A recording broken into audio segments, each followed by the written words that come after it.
जय श्री ओम नमः सिद्धेभ्यः। जय श्री ओम नमः सिद्धेभ्यः। सर्वमंगलमांगल्यं सर्वकल्याणकारकं प्रधानं सर्वधर्माणां जैनं जयतु शासनम्। पंच परमेष्टि भगवान की, आचार्य श्री गुरुवर कुंद कुंद महाराज की, आचार्य श्री गुरुवर विद्या सागर महाराज की।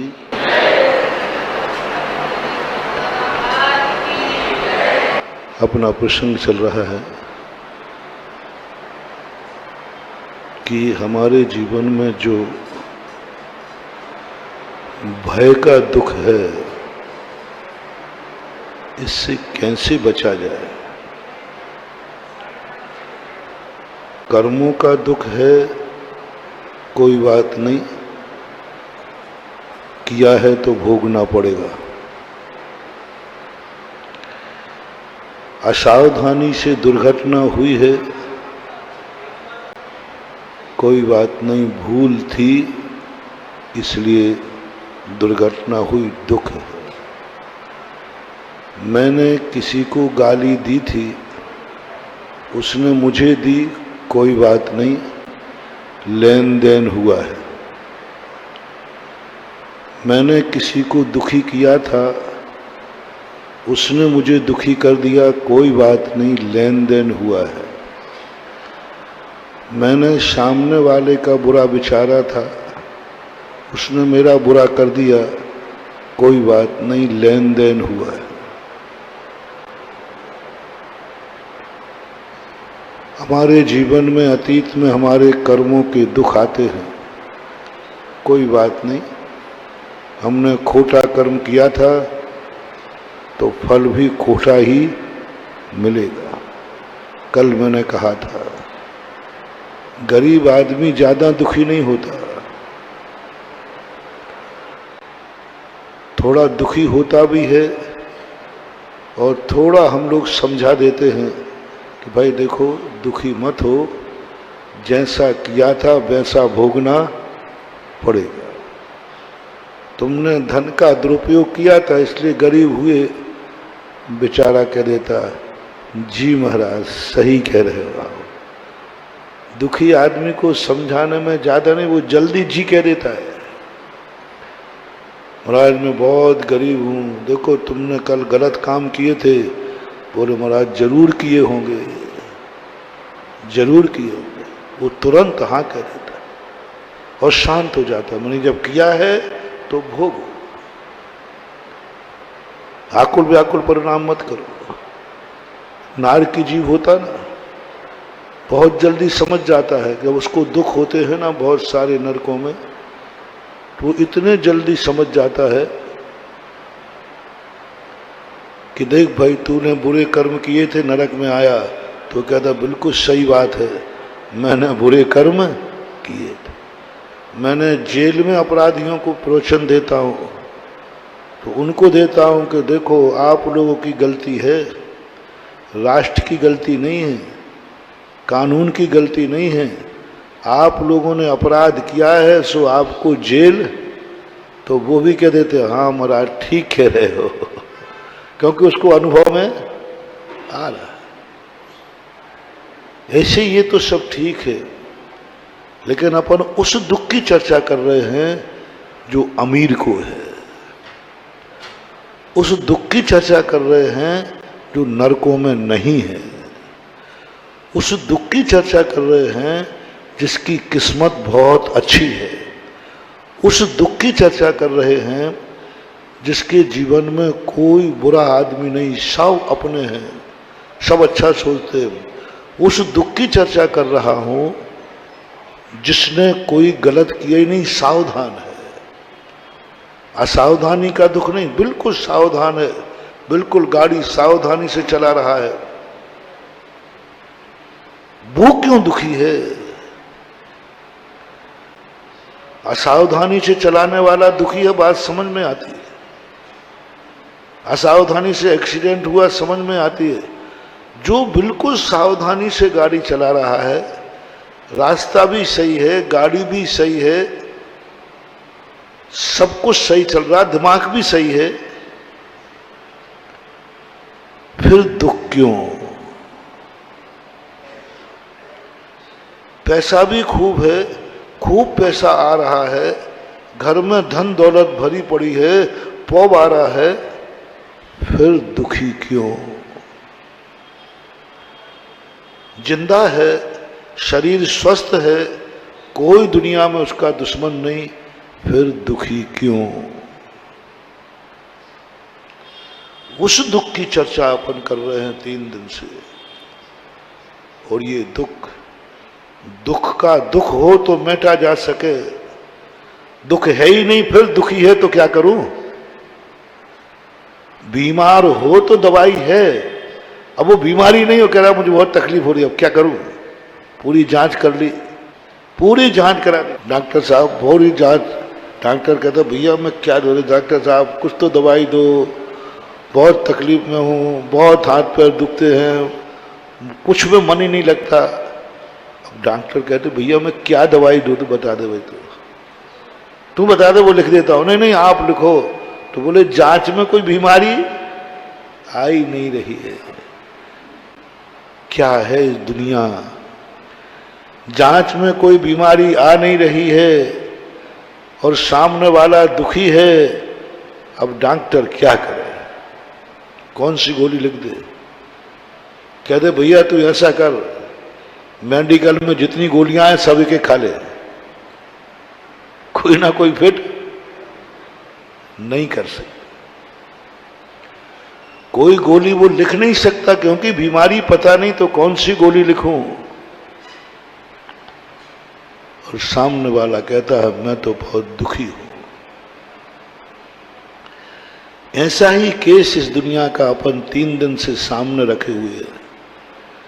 तो सब तरफ से ठीक है, फिर भी नींद नहीं आ रही है। वो सबसे ज्यादा नींद अमीरों को नहीं आती है। गरीबों को तो मैंने ऐसे सोते देखा है, रास्ते में भिखारी में चौराहे, वो फुटपाथ होता है ना बीच का क्या स्थान होता है, वो डिवाइडर, वो डिवाइडर में पट्टा घर्राटे लेके सो रहा है। गाड़ियों पे गाड़ियां निकल रही हैं, गाड़ियों पे गाड़ियां निकल रही हैं, और वो घर्राटे लेके सो रहा। मान की बारे बंदे, तेरे बराबर बादशाह दुनिया में कौन है?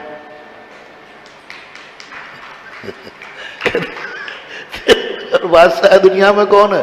कुछ डर। और अमीर आदमी को पिन ड्रॉप साइलेंट, कमरा बंद, बाहर चौकीदार खड़े हैं, कमरा एसी है, फिर भी वो डनलप के गद्दे पर पापड़ सिक रहा है। यूं यूं हो रहा है, यूं क्यों? ये सबसे बड़ी खोज अपन को करना है। क्यों अमीर आदमी दुखी क्यों है? हर व्यक्ति किसी न कहीं से दुखी हो रहा है, और कोई बीमारी नहीं, सब जांच कर ली, कोई दुख नहीं। उस दुख का नाम है भय। और फिर तुम लोग क्या करते हो, जब जांच में कुछ नहीं आता है और फिर भी तुम्हें तकलीफ रहती है, तो भारत देश में एक विचित्र हवा चलती है, वो तो कोई ऊपरी बाधा है। सारे देवता ऊपरी बाधा भारत में देते हैं और कहीं नहीं देते। अमेरिका वाले, रूस वाले, दुनिया में इतने विश्व है, ये ऊपर के लोग मैंने एक बार देवताओं से कहा, मैंने क्यों रे देवताओं, तुम्हें दुनिया में अकेला भारत ही क्यों मिलता है ऊपरी बाधा करने? भारत वालों को क्यों चिपकते हो? भारत के लिए तुम भूत क्यों बनते? पूरे विश्व में भारत तो बहुत छोटा सा स्थान है, जनसंख्या भी छोटी है, 7-8 अरब में 1 अरब ही तो है। तुम 8 अरब, 7 अरब 6 अरब वालों को क्यों नहीं चिपकते? तो जवाब मिला, बाबा जी मैं किसी को नहीं चिपकता हूं, दुनिया निडर है और तुम्हारा भारत भय का भूत है। तुम्हारा भारत भय से डालता रहता है, कुछ भी समझ में नहीं आए वो तो ऊपरी बाधा है। एक बार एक बच्चे को मां लेके आई, बोले महाराज ये बालक खूब पढ़ता है, दिन भर पढ़ते ही रहता है, लेकिन ये पास नहीं होता।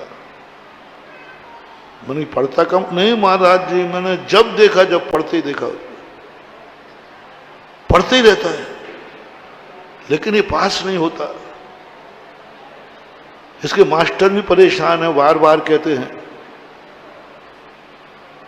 बेटा भी परेशान, बेटा से बेटा क्या, बोले मम्मी देख तू तो देखती है मुझे, मैं दिन भर पढ़ता रहता हूं, मैं याद ही नहीं होता, मैं करूं क्या। तो उसने कहा चल महाराज के पास लेते। महाराज जी हमारे बेटे को कोई ऊपरी बाधा है। मैंने क्या बात है, दिन भर पढ़ता है, सब कुछ करता है, इसको याद नहीं होता, फेल हो जाता है। बेटे से मैंने बोले महाराज जी मैं दिन भर पढ़, मम्मी से पूछ लो, मेरी बात तो आप मानोगे नहीं। मैंने कि नहीं मैं तेरी ही मानूंगा। मैंने उसके मम्मी पापा से कहा, मैंने कि तुम बाहर जाओ, थोड़ा रिमाइंडर पे लेता हूं। तो मैंने बालक से कहा, मैंने कि बोल बेटा सही बोल रहा, कितना पढ़ता है। मैंने गलत हुआ बेटा तो ध्यान रखना, अब अंदर कोई नहीं है। हाँ सही बोल, क्या पढ़ता है। बोले मानो मम्मी से पूछ लो ना। मैंने कि वो तो मैंने पूछ लिया, तूने पूछ लिया, वो तो कही गई कि वो तो दिन भर पढ़ता रहता है और वो किताब में मोबाइल छुपा करके गेम्स खेलता रहता था। मैं पास आके तो देखती नहीं, बेटा जा मम्मी मैं अभी पढ़ रहा हूं। देख लिया किताब खुली है। अब बोलो ऐसे व्यक्ति का क्या इलाज कर दिया तुमने। अब वो झाड़ा लगा के ले आओ, भाड़ा लगवाओ, ऊपरी बाधा लगाओ, ये करो, पर वो झाड़ने वाले भी कलाकार हैं। वो कहते हैं इसको 99.5 भूत लगे, 99 नहीं, 7.5, 8.5, 8:45 ऐसे बताते हो। और फिर वो झाड़ेंगे बूढ़ेंगे। अरे भैया बहुत जबरदस्त जिंद है वो तो, जिंद भग ही नहीं रहा वो तो। महानुभाव भारत देश में ही भूत क्यों लगते हैं और आपके लोगों के घरों में भूत क्यों लगते हैं। जेल में आज तक किसी को भूत नहीं लगे। मैंने जेलर से पूछा, मैंने कि भूतेड़ा जेली आया क्या। वो बोले नहीं। बोले क्यों। जैसे उसने नाटक किया तो हम 2-4 फटकारते हैं तो उद्भूत से बड़ा ये डंडा है। आपने शराबी को देखा, शराब का बोतल पीते ही झूमने लग जाता है। अरे भाई अभी चढ़ने तो दे।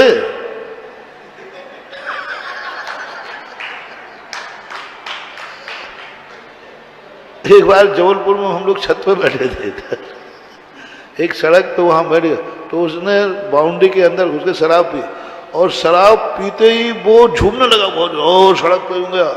हम लोगों ने कहा अभी बेटा अभी चढ़ी तो न दे कम से कम, लेकिन बोतल हाथ में आते ही मुंह में देते ही बहुत झूम जाता।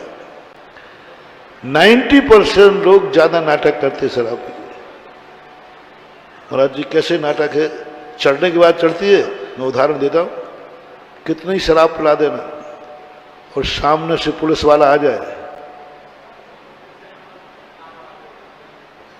बोलो कितनी उतर जाती है। पुलिस को देखते ही, वो डंडा देखते ही शराब अपने आप उतरना चालू हो जाती है।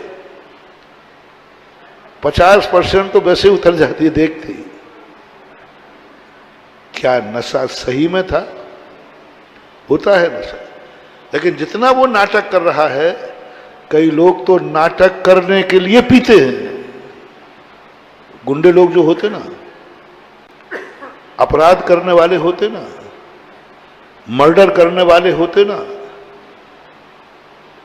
एक्सीडेंट करने वाले होते, जो आदतन, एक्सीडेंट है ना आदत, इसका एक्सीडेंट करना है, इसको मारना, तो चलाकर शराब पी लेंगे। क्योंकि शराब पीने के बाद किसी को मारेंगे, मर्डर करेंगे, एक्सीडेंट करेंगे, तो अंग्रेजों ने कानून बनाया है कि उसने शराब के नशे में किया है, उसको सजा कम मिलेगी। देखा जाता है इसने मर्डर किया है, फिर उसकी बॉडी की चेक की जाती है, अरे इसके शरीर में शराब पाई गई, इसका अर्थ है कि इसने नशे में, एक्सीडेंट में भी यही होता। अक्सर कर गुंडे शराब पी कर करते हैं, जितने पाप करते हैं शराब पी कर करते हैं। और ये कानून अंग्रेजों ने बनाया था, क्योंकि अंग्रेज शराब पीते थे, और शराब पीने के बाद कोई अपराध होता है तो उस अपराधी को माफ कर दिया जाता है, क्योंकि वो काबू में नहीं था, शराब में था। ये अंग्रेजों ने बहुत चालबाजी से कानून बनाया था, बहुत चालबाजी से, और आज भी वो कानून ज्यों का त्यों है, सबसे बड़ा दोष है। आज भी कानून है, क्योंकि अंग्रेज सबसे ज्यादा शराब पीते थे। किसी पर गाड़ी चढ़ा दी, तुरंत पोस्टमार्टम होगा, ड्राइवर शराब के नशे में धुत था, बरी किया जाए। वो आज भी कानून बना है। एक्सीडेंट का कानून क्यों बहुत सरल है, कोई ज्यादा चालान नहीं है एक्सीडेंट में कुछ, क्योंकि अंग्रेजों ने बनाया था, गाड़ियां अंग्रेजों के पास थी।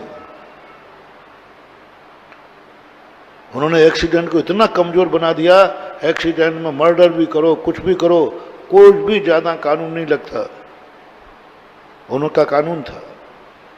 और हम आज वही भोग रहे हैं।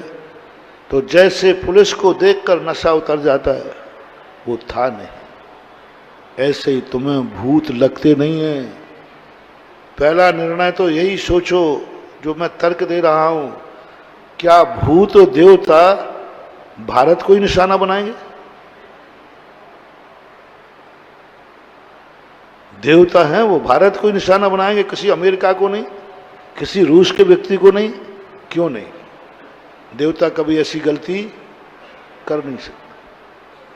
इससे सिद्ध है कहीं ना कहीं गड़बड़ है। देवता जेल में नहीं बनाते, थाने में नहीं बनाते, घरों में बनाते। इसका अर्थ कहीं ना कहीं दाल में काला है। वो ऐसे ही भूत हैं जैसे कि वह व्यक्ति कह रहा है जांच में कुछ है नहीं, दवाई लगी नहीं, तो कह दिया भूत है। मेरे पास एक केस आया, मैं राजस्थान में बिहार कर रहा था, गुजरात बॉर्डर पे था, इसी एरिया का था, घटिया खाले का केस था। एक माझी को 7.5 देवता लगे थे। कम से कम वो 10 साल परेशान रहे। बर्बाद होगा पूरा परिवार, बर्बाद होगा। जिसके यहां झाड़ा फूंकी करना है, दवाई तो लगना ही नहीं है, क्योंकि जांच में आता ही नहीं था। डॉक्टर कहते मैं दवाई क्या दूं, शरीर है ही नहीं, कुछ भी नहीं इसमें। 10 साल बाद एक दिन उसको भरे, पता नहीं उसकी होनार अच्छी थी कि नहीं थी, तो झाड़ने वाले ने पूछा, बोल तू कब जाएगा? मैं जिंद हूं, ऐसे नहीं जाऊंगा, मैं आपके भगाने से नहीं जाऊंगा। पता नहीं क्या निकल आया उसके मुंगा, मुझे एक बार सुधा सागर के दर्शन करा दो, मैं चला जाऊंगा।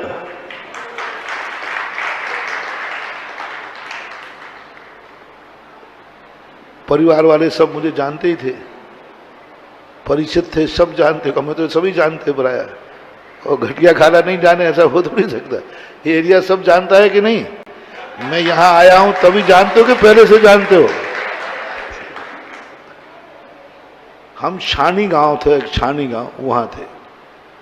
पूरा परिवार पहुंच गया, सबको खुशी हुई कि महाराज तो अपने ही हैं, अब महाराज का नाम लिया है, बस अब चला ही जाएगा। पक्के विश्वास के साथ है, पक्का विश्वास। उन्होंने सब बात बताई और मैंने कहा कि ये बदनाम कर देंगे, यानी महाराज भी भूत प्रेत झाड़ते। अब मैं वैसे ही घबरा गया। मैंने कि आज यदि ये ठीक हो गया तो सारे भारत में प्रसिद्ध होगा, सब भूतेड़े यही आएंगे। बड़ी आशा से आया था, बड़े विश्वास के साथ आया था। 2 संस्मरण तुम्हें सुनाऊंगा, आज प्रसंग आ गया तो। मैंने कहा अच्छा। हाँ महाराज, बहुत 10 साल हो गए, सब बर्बाद, कोई धंधा नहीं, पानी नहीं, सब माँ जी के इनकी सेवा में लगे, कब भर जाए पता नहीं। मैंने कहा अच्छा। फिर मैंने गौर से देखा, मेरी दृष्टि बहुत पैनी है, ध्यान रखना। मैं फर्स्ट इंप्रेशन पकड़ता हूं। मेरा सबसे बड़ा ज्योतिष है, किसी भी वस्तु को पहली बार देखते ही जो आत्मा में परिणाम आवे वही सत्य है, उससे बड़ा ज्योतिष कुछ हो नहीं सकता। आपको भी दे रहा, मेरा कोई ज्योतिष छुपा हुआ नहीं। किसी वस्तु को देखते ही पहले क्षण का पकड़ना, देखते ही तुम्हें क्या भाव आया बस वही है वो। सुनते ही तुम्हारे मन में क्या भाव आया वही है वो। खाते ही तुम्हें मन में क्या भाव आया कि ये वस्तु मुझे अच्छी है या बुरी है, इष्टकारी है या। घर से कदम रखते ही पहले कदम में तुम्हारे मन में क्या आया, मैं सही जा रहा हूं या गलत जा रहा हूं। पहला पकड़ना, वो पहला जो क्षण है ना बहुत छोटा होता है, अल्प होता है, चूक मत जाना। दूसरे क्षण को पकड़ोगे तो विकल्प में आ जाओगे। पहला कंसंट्रेट हो जाओ, एकदम पहला कदम बाहर रखते ही मैंने वहां जाने का मन बनाया, क्या हुआ, कैसा मन में भाव आया, मैं आज फलाने व्यापार के लिए जा रहा हूं। उसी सेकंड का मन पकड़ना, मन क्या कह रहा है, मैं उससे उगावनी करने जा रहा हूं। पहला क्षण मन क्या बोल रहा है, मिलेगा या नहीं, मैं आज फलाने कार्य कर रहा हूं, मैं ये दवाई खा रहा हूं, ठीक होऊंगा कि नहीं। पहला क्षण, पहला सेकंड, वो जो तुम्हें परिणाम आ जाए, महानुभाव दुनिया के सारे ज्योतिष फैल हैं, तुम्हारी आत्मा से बड़ा ज्योतिषाचार्य कोई हो नहीं सकता। आत्मा के परिणाम को पकड़ना है, वो इतना क्षण छोटा है, इतना छोटा है। व्यक्ति चढ़ता गया, सुई की नोक पे पहुंचा, यहां से चलने की जो गति थी वो ही उतरने की है। सुई की नोक पर रुकने का समय कितना है, ये उंगली अपन यहां ले जा रहे हैं, यहां पर देखो उंगली स्पीड से जा रही है, ऊपर पहुंची, रुकना नहीं है, ऐसे निकल आई, तो यहां का समय कितना छोटा पड़ा, इतना छोटा होता है, इतना छोटा समय होता है। और उदाहरण दे देता हूं, सम्मेद शिखर का पहाड़ आप कितने बजे चढ़ते हो, 2 बजे 3 बजे, कितनी मेहनत से चढ़ते हो, बहुत मेहनत से। टोंक पर कितना रुकते हो, टोंक पर कितना रुकते हो, ताज्जुब है, टोंक पर कितना, जिसके लिए इतना चढ़ के आए, टोंक पर यूं लिखा चलो, यानी रुक करके कोई दर्शन नहीं करता। कई टोंके तो चलते चलते जाओ बाबा जी, अब आप ऊपर बैठे हो, ठीक है यहीं से कर लेता हो। बहुत कम समय होता है सम्मेद शिखर में रुकने के लिए, पहुंचने का समय ज्यादा। ऐसा ही होता है, वो पकड़ना, वो है सबसे बड़ी। दिगंबर साधु को कोई मंत्र तंत्र नहीं दिए गए सिद्ध करने के लिए, वो कोई भविष्यवाणी नहीं करते, कुछ नहीं करते, बस अपनी साधना से पहला क्षण पकड़ लेते। आप मेरे पास आए श्रीफल लेकर के, महाराज इस कार्य के लिए आशीर्वाद दो, तुरंत हम पहला क्षण पकड़ेंगे, क्या भाव आया, बस निगेटिव आएगा तो हम टाल देंगे, आशीर्वाद नहीं देंगे। पॉजिटिव आ गया तुरंत हटेंगे, जाओ आशीर्वाद है, सफलता का आशीर्वाद है। अरे तुमने सफलता का आशीर्वाद दे दिया, अभी काम तो हुआ ही नहीं, बोले मुझे आ गया, पता चल गया। तो ये सबसे बड़ी चीज हर व्यक्ति को होना चाहिए। किसी वास्तु में कहते हैं, किसी प्लाट पर खड़े होते ही पहले क्षण तुम्हें क्या भाव आया, क्या भाव आया। यदि तुम्हें अच्छा भाव आया है, कितने 100 वास्तु शास्त्री बुला दो, उसको वो गलत कह ही नहीं सकते। मैंने प्रैक्टिकल किया, सन 1994 में ज्ञानोदय तीर्थ की स्थापना हुई। जमीन देखना थी, 1 महीने तक जमीन देखते रहे, कहीं कुछ ठिकाना नहीं लगा, हर जगह निगेटिव भाव। एक स्थान देखा, उस पर चढ़े, मेरे पैर कांपने लगे। छुल्लक जी ने सीधा कह दिया, आप ही पधारो, मैं तो नीचे बैठा हूं, आप लौट के आ जाना। मैंने कि पहला अपशकुन। 3 बैकेट थे, हम 2 छुल्लक और मैंने कि 1 बैकेट गिर गया। वो उस स्थान को देख के कहता, आप लोग हुआ हो, मैं यहीं बैठा हूं। आगे मैं बढ़ा तो मेरे पैर कांप गए। जितने लोग थे सब रुक गए, उतर के आ गए। दूसरे दिन फिर आए, एक स्थान पर खड़े हुए। मैंने कि अब अपन को कहीं नहीं जाना है, जब तक पटवारी नहीं आया अपन कहीं नहीं जाएंगे। चमत्कार देखना, एक पेड़ था नीम का, 3 बजे का समय था, 3:30 बजे का। तो हम खड़े हुए तो धूप में से आए थे, तो थोड़ा मैंने आंख बंद करके, खड़े खड़े आंख बंद करके थोड़ा रिलैक्स महसूस करना था। जैसे मैं आंख बंद किया रिलैक्स के लिए, नमोकार मंत्र के लिए नहीं, जैसे रिलैक्स के लिए मैंने बंद किया तो मेरे चारों तरफ सूर्य चक्कर लगाने लगे। सूर्य ऐसा घूम रहे। तो मैंने समझा कि अपन धूप में से आए हैं। धूप में से आते ना, तो हमने कहा अपन धूप में से आए हैं। मैंने मन में सोचा, इसलिए वो सूर्य नीचे दिख रहे। तो मैंने एकदम आंख खोली। आंख खोलते मैंने कहा, ये जमीन, आंख खोलते सबसे पहले मुझे 3:30 बजे हिष्ट-पुष्ट गाय, सफेद गाय बछड़े को दूध पिला रही सामने। आंख बंद की थी, उसके पहले नहीं था वो। आंख खोली तो उतने देर में 1 मिनट लगा होगा, सामने। मैंने कहा ये तो बड़ा संकेत है। और मन में भाव आया तो मैंने इन लोगों से कहा, जो लोग थे, मैंने कहा ये जमीन में बहुत अच्छा लग रहा है, काश यही जमीन तीर्थ क्षेत्र को मिल जाए तो कितना अच्छा होगा। बस इतना चर्चा कर ही रहा हूं, इतने में पटवारी आया। बोले महाराज आप खाली जमीन पूछ रहे थे ना, यही है जहां तुम खड़े हो, ये पूरा। अब देखो पटवारी बाद में आया, जमीन ने पहले कह दिया, बाबा जी फर्स्ट पकड़ो, पहली दृष्टि पकड़ो, पहला अनुभूति पकड़ो। ये वास्तु का सबसे बड़ा कंसेप्ट है कि तुम्हें प्रथम दृष्टिया वहां खड़े होकर क्या भाव है। एक बहुत बड़ा मनोवैज्ञानिक हुआ डॉक्टर फ्राइडे, बहुत बड़ा वैज्ञानिक हुआ। उसने ये खोज करके दी कि आप अपने फर्स्ट परिणाम को पकड़ना सीख जाए तो आप दुनिया में कभी फेल नहीं होगे, कोई आपको धोखा नहीं दे पाएगा, क्योंकि आपको सबसे बड़ा ज्योतिष याद आ गया, पहला परिणाम।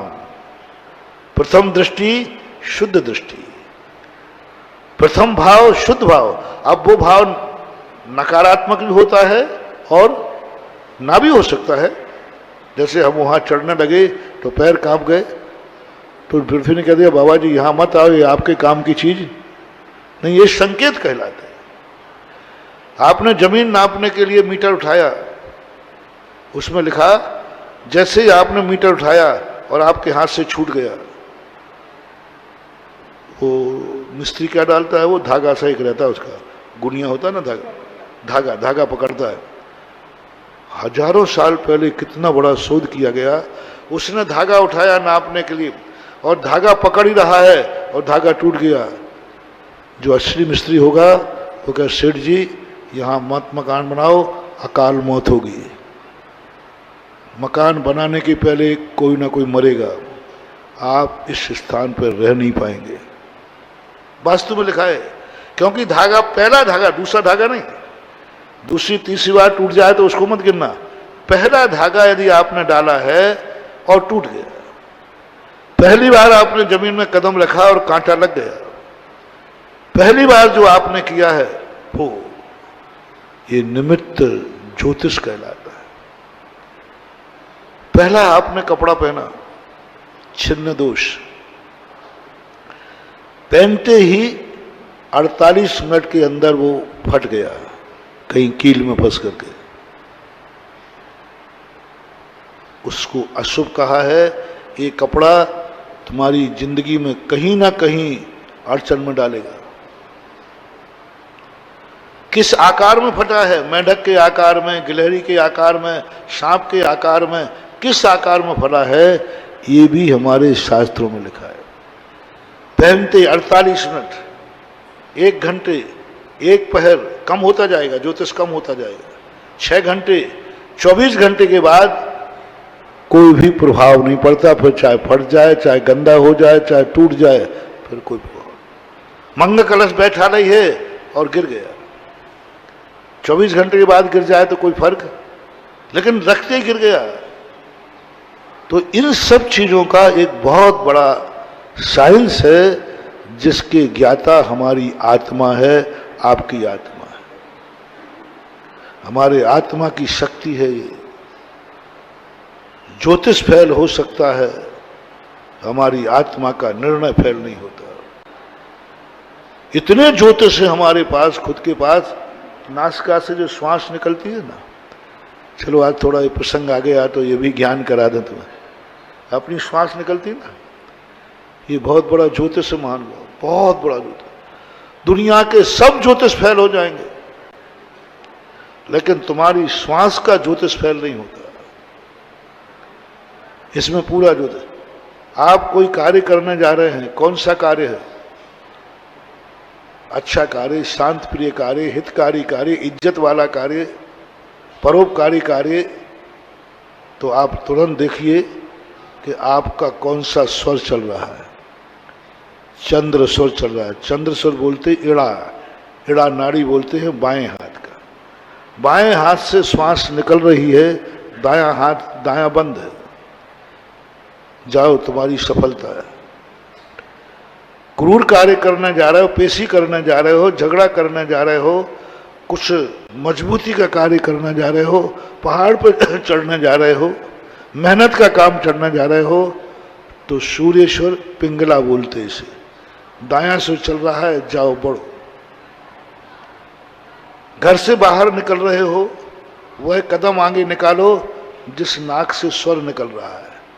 मान लो दाएं आंख से श्वास ले रहे हो, बायां बंद है, तो जब तुम उठो तो पहला कदम आगे बढ़ाना। सुबह बिस्तर से उठते समय पहला कदम वो रखना जिस नथने से श्वास निकल रही है। चंद्र स्वर से निकल रही है तो पहला कदम बायां आप आगे रखना, फिर आप उठना। और इसमें भी 5 तत्व होते हैं। ये श्वास यदि नथने से निकल 12 अंगुल तक जावे, 12 अंगुल, जैसे इसके लिए आप एक कोई रुई ले लीजिए और श्वास निकल रही है 12 अंगुल, 4, 4, 8, 4, 12। समझ लेना चाहिए पृथ्वी तत्व है, और इस तत्व में जो भी तुम कार्य करोगे वो स्थायी होगा, अस्थायी नहीं होगा। अग्नि तत्व, कांच ले लीजिए, आपकी श्वास उस कांच पे आकार बनाएगी त्रिकोण। भाप होती ना, भाप, त्रिकोण। समझ लेना हमारा अग्नि तत्व चल रहा है, और अग्नि तत्व में पावरफुल कार्य किए जाते हैं। छोटी छोटी बिंदी आ जाएंगी, जल तत्व चल रहा है। छितरा हुआ स्थान आ जाएगा, भाप उस कांच पे छितर जाएगी, वायु तत्व चल रहा है। तो ये तत्व अपने श्वास में, ये ज्योतिष है सब। दोनों नथनों से श्वास निकलती, इसे सुषमना बोलते हैं। सुषमना का कार्य क्या है? सामयिक करना, जाप देना, ये सब सुषमना में किए जाते हैं। ना अच्छा चाहिए ना बुरा चाहिए, दोनों नथनों से श्वास। जब योगी ध्यान करता है तो सुषमना नाड़ी को चलाता है और ध्यान करता है। आप कभी देखना, दोनों नथनों से जब श्वास निकल रही हो उस दिन माला फेरना, ऐसा मन लगेगा कि तुम कहोगे आज तक मेरा ऐसा मन नहीं लगा। ये नाड़ी तुम्हारे मन को बहुत सहयोगी बनती है। ये चलती भी है और कभी चलाई भी जाती है। योग के माध्यम से, साधना के माध्यम से ईश्वर की अदला बदली। इतना बड़ा ज्योतिष है हमारा, और हमारी अतीत की जो किस्मत है पूरे शरीर पर लिखी हुई है, पूरे शरीर पर लिखी। हमारी आंख के पलक पर मेरी जिंदगी पूरी लिखी है, आपकी भी लिखी है। आंख के जो बाल है ना, इन पर पूरी जिंदगी की किस्मत लिखी है। नाक पर लिखी है, ओंठ पर लिखी है, जिह्वा पे लिखी है, दांत पे लिखी है, टौड़ी पे लिखी है, कान पे लिखी है, गले में लिखी है, छाती पे लिखी है, नाभि में लिखी है, हाथों पे लिखी है, नाखून पे लिखी है, घुटने में, जहां से पढ़ना चाहो इतनी पूरी किस्मत हर अंग पर लिखी है। एक नाखून देखकर बता देता है जोशी, इसका नाखून ऐसा है, इसकी जिंदगी ऐसी होगी। अंग दोष। इसकी उंगलियां ऐसी हैं, इसकी जिंदगी ऐसी होगी। इसका कोंचा ऐसा है, कोंचा बोलते ना इसका, इसकी जिंदगी ऐसी होगी। इसकी टहनी ऐसी है, इसकी बाहु अजान बाहु है, इसकी जिंदगी ऐसी होगी। इसका चेहरा ऐसा है, इसकी जिंदगी ऐसी होगी। जाने सब तरफ अपनी जिंदगी लिखी अपन नहीं है, लेकिन इतने रट्टे के साथ लिखी है। जैसे वो इकोनॉमिक्स की कॉपी हो ना, इकोनॉमिक्स में बहुत लिखना पड़ता है, हिस्ट्री में बहुत लिखना पड़ता है, और वो पूरे 3 घंटे हो जाते हैं, 5 मिनट शेष बचते हैं। अब उसको लिखना बहुत है और टाइम 5 मिनट है, तो वो जो रट्टा का लिखता है ना, बाद में उसी से बचवाया जाए ये क्या लिखा, तो वो ही नहीं बांच पाएगा। अंत के वो मास्टर कहता है भैया तो क्या लिखा है, उसी को बुला रहे, भाई तू बांध दे। वो कहता साहब मैं ही नहीं बांच पाता। बस यही किस्मत की दशा है, हमने इतने रट्टे के साथ लिखी है कि हमने खुद लिखी है और खुद भी नहीं बांच पाए। तो ये सारी जिंदगी अपने पास है, लोग साधना करना भूल गए। लोग पकी पकाई खाना चाहते हैं, लोग जुआ खेलना चाहते। आज व्यक्ति चाहे कमाई हो, चाहे भोजन हो, चाहे तुम्हारी जिंदगी के घर परिवार हो, आज चाहे धर्म हो, हर व्यक्ति जुआ का खाना चाहता है, मेहनत का नहीं। हट्टे कट्टे लोग जुआ खेलते। क्यों खेलते भाई? मेहनत करो ना खेत में, वो होती नहीं है। जुआ में क्या है, ये फेंके और ये लाओ, बस यही लोभ है, और कोई लोभ नहीं है कि वहां एक पासा फेंकूंगा इंद्रप्रस्थ अपना हो जाएगा। सब शकुनी मामा हैं। 99.99 लोग जुआ के धन से सुखी होना चाहते। वो तो आप खेल के नहीं जानते हो। यदि आपको भी पता चल जाए कि पांसे फेंकने में लखपति बनते हैं, तो तुम भी छोड़ोगे नहीं। फोकट का कौन नहीं छोड़ता, और यही आज सुख में हो रहा है। कोई व्यक्ति नहीं चाहता है कि हम मेहनत करें, परिश्रम करें, सब जुए में मिल जाए, बिना मेहनत के मिल जाए। आजकल तो यहां तक हो गया कि लोग गृहस्थी में विवाह नहीं करना चाहते, मौज मस्ती करना चाहते हैं, क्योंकि विवाह करने के बाद बंधन हो जाता है, रिश्ते निभाते हैं। पाप नहीं छोड़ेंगे, वास नहीं छोड़ेंगे, बंधन नहीं करेंगे, क्योंकि हमें बंधना पड़ेगा। आज फैशन चल गई है कि महिलाएं बच्चा तो चाहती हैं, लेकिन जन्म नहीं देना चाहती हैं। विदेशों की बात कर रहा हूं, जन्म नहीं देना चाहती, क्योंकि उससे उनको, और यही चीज आज धर्म में हो रहा है। आप धर्म नहीं करना चाहते हैं, बाबा जी आप कर लो ना और आशीर्वाद हमें दे देना। आज सारी दुनिया गुरुओं के पास आशीर्वाद लेने आती है। महाराज से मिल जाए कुछ, स्वयं करो ना कुछ। कोई साधना मांगने नहीं आता है, गृहस्थ आशीर्वाद मांगने आता है। महाराज कुछ साधना दो, कुछ तप दो। नहीं महाराज ये मत देना, आप तो आशीर्वाद दो कि हमारा सब कुछ ही आशीर्वाद दो। आपके आशीर्वाद चमत्कार है, आप दिन भर करते क्या हो? आप दिन भर, आपके आशीर्वाद में चमत्कार है, बस आप तो हमारे सिर पे हाथ रख दो, बस सब कुछ ठीक हो जाएगा। कई लोग बच्चे कहते हैं, आशीर्वाद लेके चले जाते, बेटा पढ़ाई क्यों नहीं करा? बोले मां देखो, आप गुरुजी को मानते हो कि नहीं? बोले मानती हूं। तो गुरुजी के आशीर्वाद में चमत्कार है कि नहीं? बोले है।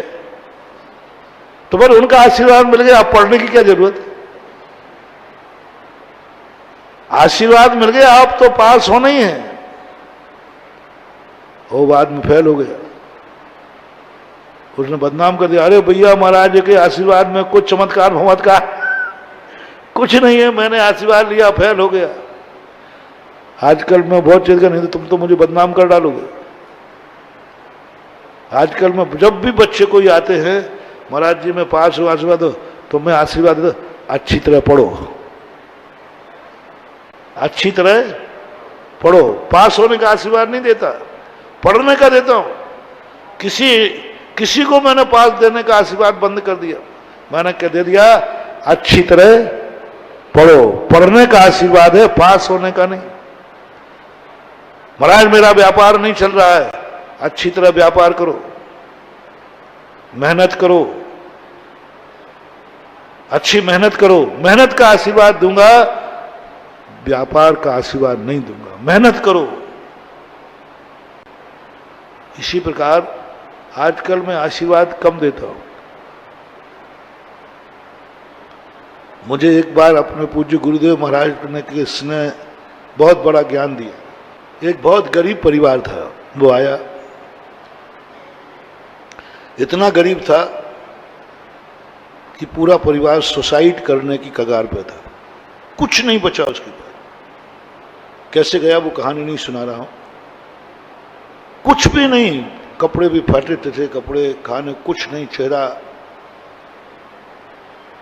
और वो आया तो आचार्य सी बात तो सब पहुंच नहीं पाते, हम लोग बैठे थे, तो बोले महाराज जी आचार्य सी का आशीर्वाद दिलवा दो, हम लोग मर जाएंगे, कुछ भी नहीं है हमारे पास, बस एक भाव आया कि गुरु जी का आशीर्वाद ले लें मरने के पहले।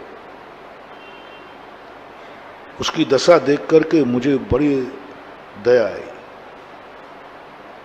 हमने कहा मैं समय दिलवाऊंगा। हम 2-3 महाराज थे उस समय, बहुत पहले की 81 की लगभग घटना है। मैं छुल्लक था उसमें। आचार्य के पास ले गए, सबको मैंने दूर किया, मैंने केस डेंजर है आचार्य जी, ये ऐसे ऐसी बात है, ये बहुत परेशान है बहुत। तो आचार्य जी कहते हैं तुम क्यों बोल रहे हो, उसको बोलने दो ना। वकील क्या है कि वो अपने क्लाइंट को नहीं बोलने देता, तो अपन तो वकील बन के गए थे, क्योंकि क्लाइंट पता नहीं अच्छे से बोल पाए कि नहीं बोल पाए, मजिस्ट्रेट भा पाए या नहीं भा पाए। वकील जानता है कि मैं बोलूंगा नमक मिर्ची लगा करके। तो मैंने पता नहीं आचार्य ने इसकी सुनी है नहीं सुनी, तो मैंने थोड़ा सोर्स मिला दिया उसको। आचार्य कहा तुम चुप रहो, उसको बोलना दो। वो बोला, हम लोग पूरी जुगाड़ में थे, आज आशीर्वाद जरूर देंगे,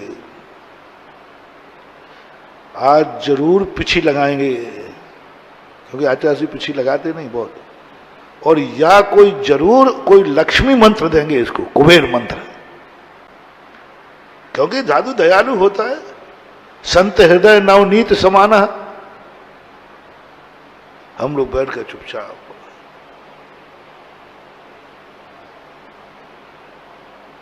आचार्य जी उसकी बात सुनकर के आचार्य जी की आंखें डबडबा आई। अच्छा अच्छा, बहुत परेशान हो, अच्छा बहुत परेशान हो, ऐसा करो। हमने कहा अब मंत्र मिलने ही वाला है, तो हम लोग एकाग्र होगा कि क्योंकि मंत्र मिलेगा अपन नोट करेंगे, फिर गरीबों को बांटेंगे। गरीबों को फिर बांटेंगे, मंत्र मिलेगा आज अपन को। फिर कोई गरीब आएगा तो आचार्यवाद क्यों लाएंगे, सीधा अपन ही निपटा देंगे। काय को वहां जाता है, यही मंत्र मिलेगा। हम लोग कंसंट्रेट एकाग्र होकर बैठ गए। आचार्य जी धीरे से बोलते हैं, ऐसा करो। हमारे आचार्य जी बहुत थोड़ा, ऐसा करो, थोड़ा थोड़ा दान दिया करो। हम लोगों का शटन ना ढीले हो गए। मैंने कहा ये है साधु, संत हृदय नवनीत समाना। अच्छा नहीं लगा, अच्छा नहीं लगा। गरीब आदमी, देने को कुछ नहीं, और दान की बात कह दी। अरे नहीं देते तो कुछ नहीं देते, कम से कम दान की तो मत कहते। और उसे बहुत सारे बड़े बड़े अमीर लोग बैठे थे, तो उनसे कह देते कि भाई इसको थोड़ा सा हेल्प कीजिए, सहायता कीजिए। यही होता है ना, या तो स्वयं सहायता करें या हेल्प करा देते, दूसरों से सहायता करा देते। बड़े बड़े आदमी बैठे थे वहां पर, उनसे कह देते भाई इस गरीब को थोड़ा, तो नहीं कहा, अमीरों की तरफ नहीं देखा, इशारा भी नहीं किया। और वो बैठे बेचारे अमीर कि महाराज जी कुछ हमें इशारा तो करें, हमारे गुरु की शरण में आए हैं, इसकी सारी गरीबी दूर कर दूंगा। वो बैठे थे देने, और उनको नहीं कहा, दान का कहा। बुरा मत मानना, उस समय हम लोगों के परिणाम बहुत अच्छे नहीं हुए। और वो मूर्ख है, मुझे इतनी गुस्सा आई उसमें, उसने जी कह दिया। मैंने कि मरेगा रे तू जी। अंदर जब गुरु के सामने कौन होना, अंदर मरेगा तू जी कह रहा है, तेरे खाने को तो दाने हैं नहीं, और तूने क्या कह दिया, जी महाराज। अब अलग होता तो मैं कहता बिल्कुल मत बोलना महाराज जी मेरे पास है ही नहीं, सीधा दो टूक मना करो। उसने तो जी कह दिया। ठीक है, ध्यान रखना, दान देना शुरू कर देना, सब ठीक हो जाएगा।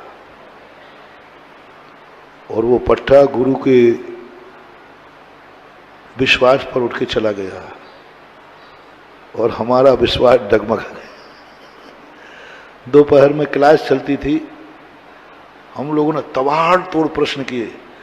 साधु को कितना कोमल होना चाहिए, दान किसको देना चाहिए,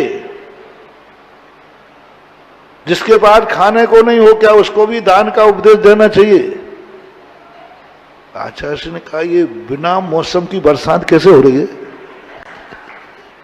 स्वाध्याय में प्रसंग नहीं है और ये प्रश्न कहां से आ रहे हैं। तो आचार्य ने कहा ये प्रश्न क्यों उठ रहे हैं, तो प्रसंग ही नहीं है यहाँ। नहीं नहीं पूछ रहा हूं महाराज जी, साधु को कितनी दया करना चाहिए, कितना निर्मल होना चाहिए, गरीब के खाने नहीं है तो गला दबा के दान दिलवाना चाहिए। तो आचार्य से कहते मामला क्या, मामला सीधा है महाराज। आहार के पहले क्या हुआ है, आपने उस गरीब को कह दिया अच्छा अच्छा वो बात है। ओहो, आचार्य से कहते गरीबों के मसीहा, तुम लोग तो गरीब के हो गए, हम तो गरीब का दुश्मन हो गए। नहीं महाराज जी ऐसी बात नहीं है, लेकिन अब मुंह से तो नहीं बोलूंगा, अंदर की बात तो आपने उसको कहा। ओहो, वो शब्द आज भी पूज्य गुरुदेव के दिमाग में घूमते हैं। बोले यदि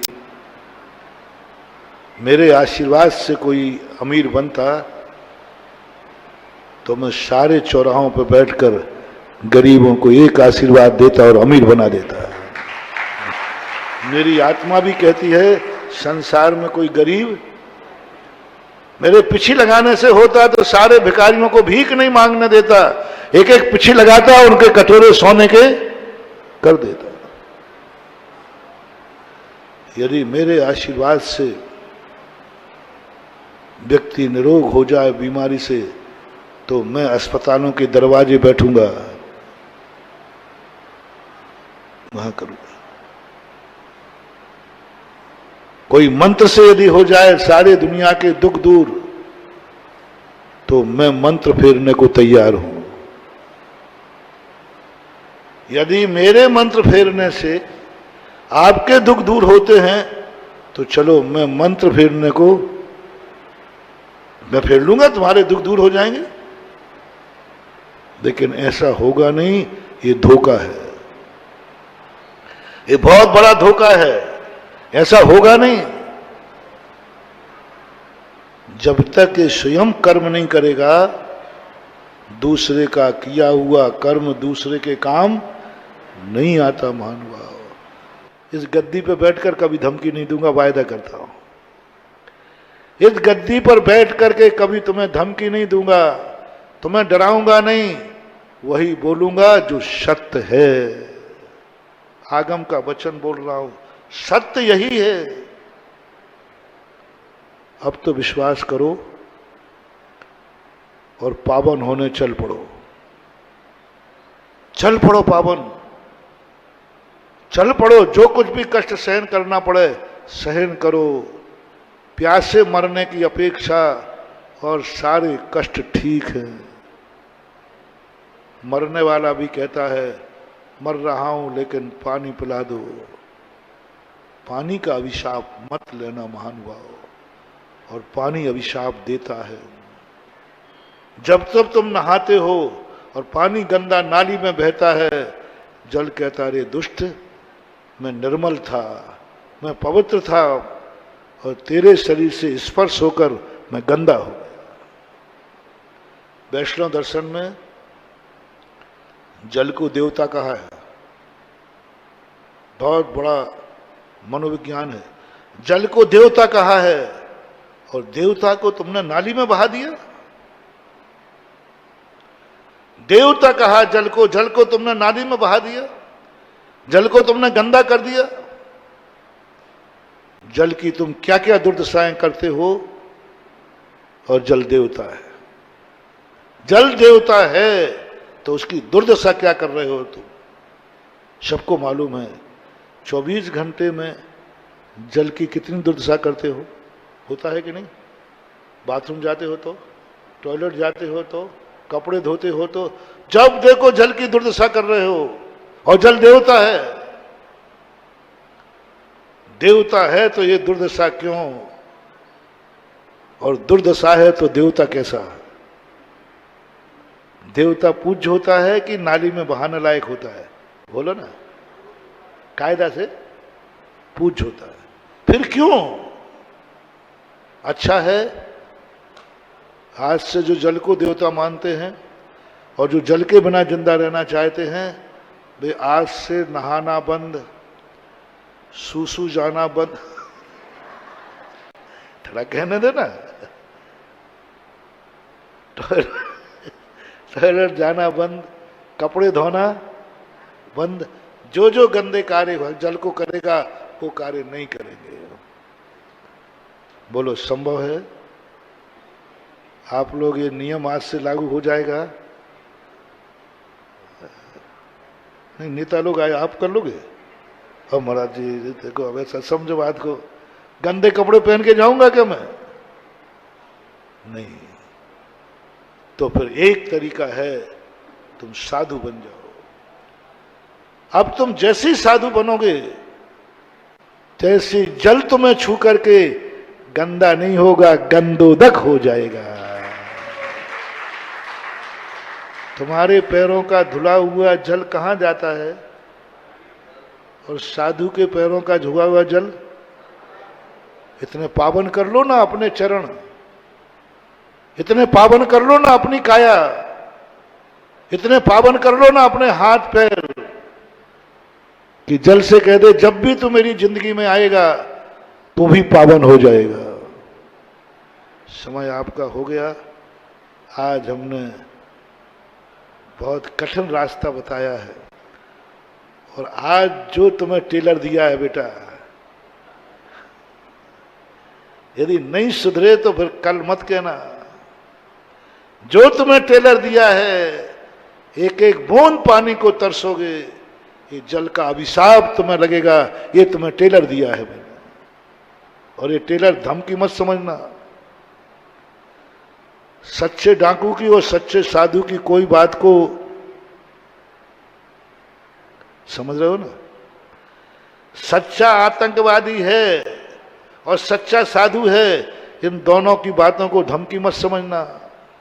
वो कैडनैप कर ले जाता ना, तो वो कहता है इस तारीख में इतने बजे लाओगे कि नहीं? तुम लेके क्यों पहुंच गए? अरे वो धमकी दे रहा होगा, धमकी दे रहा होगा, ऐसा करेगा क्या? बोलो क्या मान के ले जाते हो अटैची? बोलो ना। अरे नहीं नहीं, अरे वो खतरनाक है, डाकू है, वो खतरनाक डाकू है, यदि नहीं पहुंचे तो वो मार देगा, क्योंकि वो सच्चा डाकू है। सच्चा यानी खतरनाक। ऐसे ही साधु को महानुभाव, यदि सच्चा साधु है, उसके मुख से जो निकल जाए उसे धमकी मत समझना, उसे धमकी मत समझना।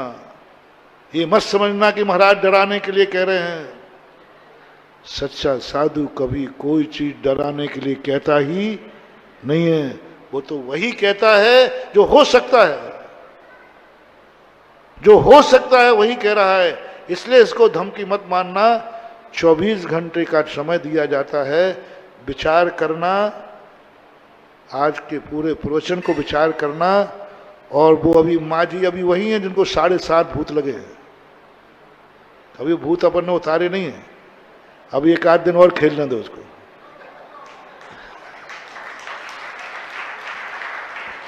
महावीर भगवान की जय।